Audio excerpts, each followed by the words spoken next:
Friends, welcome back to art class with Mr. Poulos. Today we are going to be making some op art or optical art. It's art that tricks the eye and usually makes it look like something is popping out of the paper even though it's not. Let's get started.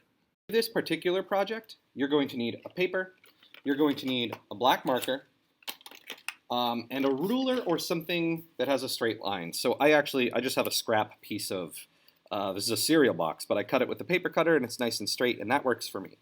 So to get started, what I need you to do is find roughly the center of your paper, okay? The center up and down, the center left and right. It doesn't have to be perfect, and you're just going to make a dot there.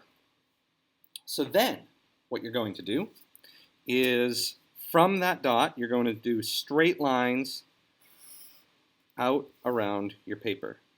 It doesn't have to be perfectly, cutting your paper in the middle or anything like that. But I think I'm going to start by making it close to cutting my paper into fourths. And then what I want to do is go from the middle to the corners.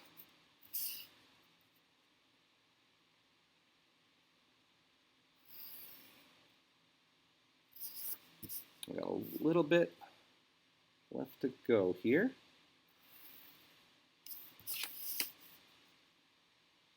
So every one of my lines starts from my middle point and is nice and straight.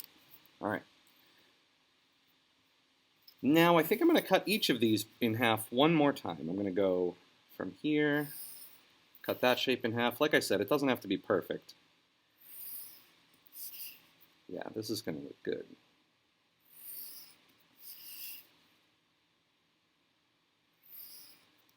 So take a few minutes when I'm done with this and get your paper to have all these nice straight lines that go from the center point to the edge of your paper. Now you can see, because I'm using a marker, I'm getting marker on my table. So it would be a good idea if you put another big paper underneath, or you were very, very careful.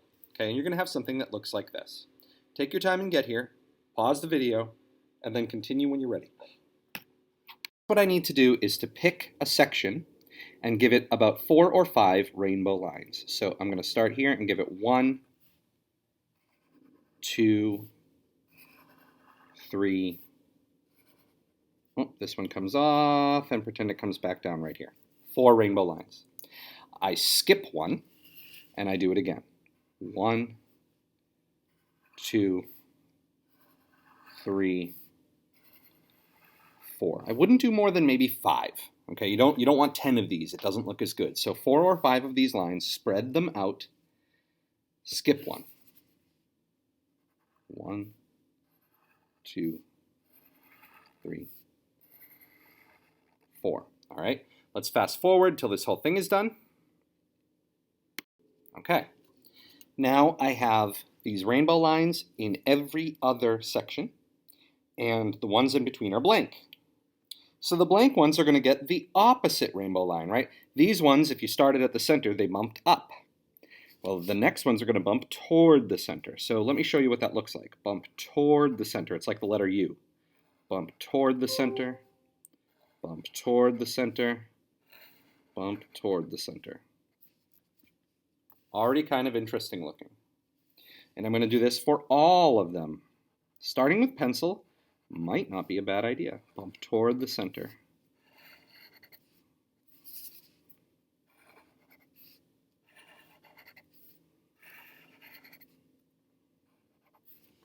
And you can see I'm getting this really cool, almost flower looking pattern. That's what you want. So let's fast forward through this. So next what I want you to do is to pick a warm color and a cool color. And I don't think it really matters which. I'm going to go with orange and I'm going to go with green.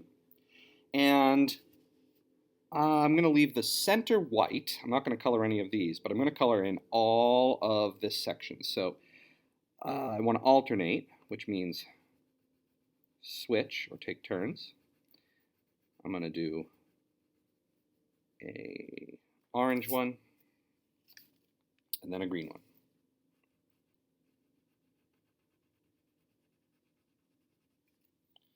Orange, green, orange, green, orange, green. So let's fast forward until that's done. and I'm going to do the ones above it as well. So white, color, white, color, white. Let's see what this looks like. Great, so now you have something like this. You have a warm color, a cool color, a warm color, a cool color, okay? And they go around like this. You skip one, you do it again, right?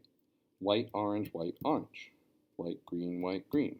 All right, so you'll have something similar to this. Now, we're going to make it pop up in 3D, or at least it's going to look like it pops up in 3D. The way that we're going to do this is you're going to take a darker color crayon, and you're going to press a little bit harder on the edges. So what do I mean? Let's see. I'm going to take a darker orange, and on the edges, you might not show up on the camera, but on the edges of my orange, I'm going to press harder, okay? If it's not showing up super good, you could try, I could even try a little red in here just to really make it look set back, okay? And then, in the center of that, I'm going to add a little white. So what I'm trying to make this look like is the white is close to me and picking up more light from the room. And this stuff is set back and it's getting more shadow. So in the center of all of these, you're going to use your white crayon. And on the edges of all of these, you're going to try and make it look like a darker color of whatever you're using. So this would get a dark green, this would get a dark orange. You might be using dark blues or reds or something like that. So let's fast forward and see what this looks like. And here you have it. The darkest colors are right up next to those black lines, and then you do the white in the center of the shape. Darker crayon on the edge, white in the middle of the center of the shape. And if you follow this step by step today, you'll end up with something that looks like it bumps out. It looks like you can feel it. I went back with a gray crayon. You could use black and work very lightly, and did the edges of each of these white sections too, so that it looks like it bumps out. So I'm really excited to see how this works out for you guys. See you next time.